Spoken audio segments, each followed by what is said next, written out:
PoK जिसने इस वक्त पाकिस्तान की नाक में दम कर रखा है, जिसके चलते आसिम मुनीर और शहबाज शरीफ के हाथ पांव फूल रहे हैं। उन्हें समझ नहीं आ रहा कि पीओके को हैंडल करें, कैसे करें।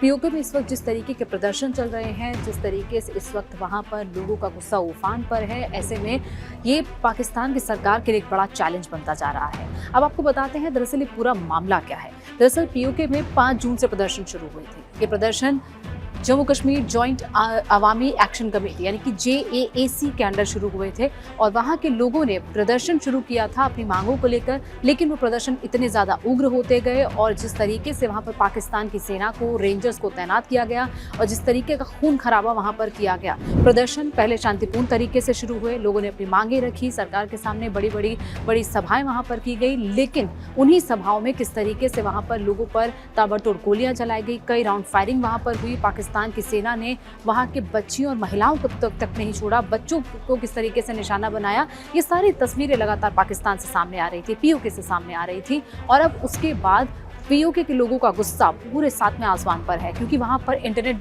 बंद कर दिया गया है 5 जून से। वहाँ के लोग बाहरी संपर्क से टूट गए हैं। इसके साथ साथ वहाँ पर आर्थिक नाकेबंदी कर दी गई है, यानी कि वहाँ पर ज़रूरी जो सुविधाएं हैं, खाने पीने की कमी हो गई है। वहाँ पर आटा, चावल, दाल ये सब नहीं पहुँच पा रहा है। वहाँ पर लोगों को मूलभूत सुविधाएं नहीं मिल रही हैं, स्वास्थ्य सुविधाओं से वो लोग वंचित हैं। इसके साथ साथ वहाँ पर तमाम तरह की जो हेल्थ फैसिलिटीज़ हैं वो नहीं लोगों को मिल पा रही है। तो ये सारी समस्याएं वहाँ के लोगों को झेलनी पड़ रही है 5 जून के बाद। और अब आज 9 जुलाई हो गया है, लगभग 1 महीने से ज़्यादा का वक्त बीत चुका है। प्रदर्शन को लगभग 30 से 31 दिन हो चुके हैं, लेकिन वहाँ पर हालात अभी भी टेंशन वाले बने हुए हैं। दरअसल ये प्रदर्शन JAAC के नेतृत्व के अंदर शुरू हुए थे और उसके बाद वहाँ पर पाकिस्तान सेना ने जिस तरीके से बल प्रयोग किया, ये मामला और ज़्यादा गर्माता गया। अब आपको बताते हैं कि ये पूरा वक्त कितना हो गया है, 1 महीना हो चुका है इस पूरे प्रोटेस्ट को। इंटरनेट बंद है, महिलाओं पर जिस तरीके से अत्याचार हो रहे हैं वो वहाँ से तस्वीरें सामने आ रही है। पाकिस्तान की सेना की बर्बरता वहाँ पर देखी जा रही है और जो लोग मारे गए हैं उनको वहाँ पर आतंकी कहा जा रहा है। पाकिस्तान की सेना की तरफ से ये कहा गया कि आतंकी मारे गए हैं, जबकि वहाँ के स्थानीय लोगों को मारा जा रहा है।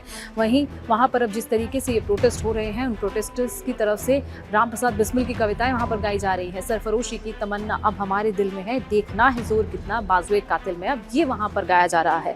आपको बता दें कि ये जो JAAC है ये 2023 में बनी थी और उसके बाद से ही इसके अंडर लगातार ये प्रोटेस्ट शुरू हो रहे थे।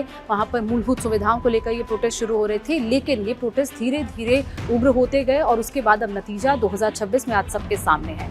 2025 में सरकार और JAAC के बीच में, यानी कि पाकिस्तान की सरकार और JAAC के बीच में एक करार भी हुआ था। वहाँ की सुविधाओं को लेकर पाकिस्तान की सरकार की तरफ से कई वायदे भी किए गए थे, लेकिन उसके बाद पाकिस्तान सरकार अपने वादों से मुकर गई और यही वजह है कि आज पीओके और पाकिस्तान में एक रेखा खिंच गई है, जो इस वक्त आसिम मुनीर और शहबाज शरीफ के लिए मुसीबत बनती जा रही है।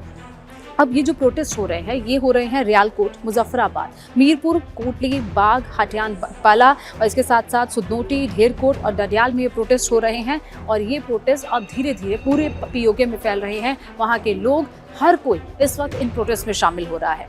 पीओके में दरअसल महंगाई का मुद्दा सबसे ज़्यादा उठ रहा है। वहाँ पर आटे दाल की कीमतें बढ़ गई हैं, बिजली की कीमतें बढ़ गई हैं, जिसके चलते वहाँ के लोग लगातार पाकिस्तान की सरकार के सामने अपनी मांगों को रख रहे हैं, लेकिन पीओके पाकिस्तान की सरकार सुन नहीं रही है।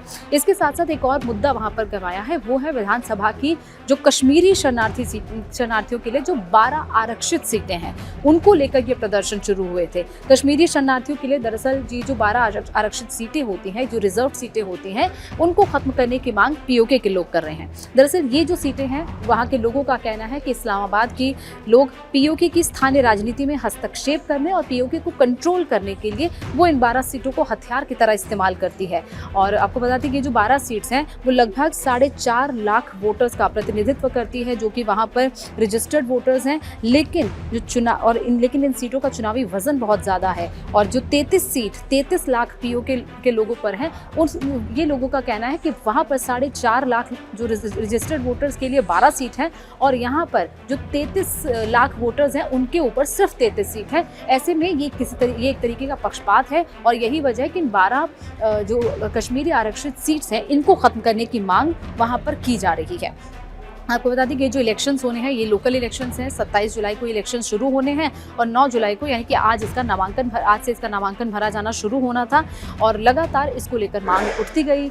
लेकिन पाकिस्तान की सरकार ने हमेशा इस मांग को नकार दिया और यही वजह है कि पीओके में इस वक्त सिचुएशन आउट ऑफ कंट्रोल होती जा रही है। वहीं आपको बता दें कि पीओके की मांग दरअसल ये थी कि पाकिस्तान की सरकार एक स्पेशल संवैधानिक संशोधन लेकर आए, जिससे इस पूरे फैसले को बदला जाए, ये 12 पूरी आरक्षित सीटें खत्म हो जाए। क्योंकि पीओके की सुप्रीम कोर्ट की तरफ से भी कहा गया था कि सरकारी आदेश से इसे खत्म नहीं किया जा सकता, इसके लिए आपको बाकायदा एक संवैधानिक संशोधन लाना होगा जो पाकिस्तान की सरकार ही ला सकती है। लेकिन पाकिस्तान की सरकार का उस पर फिलहाल वो नहीं लाना चाहती और यही वजह है कि पीओके में इस वक्त इस तरीके से प्रोटेस्ट हो रहे हैं।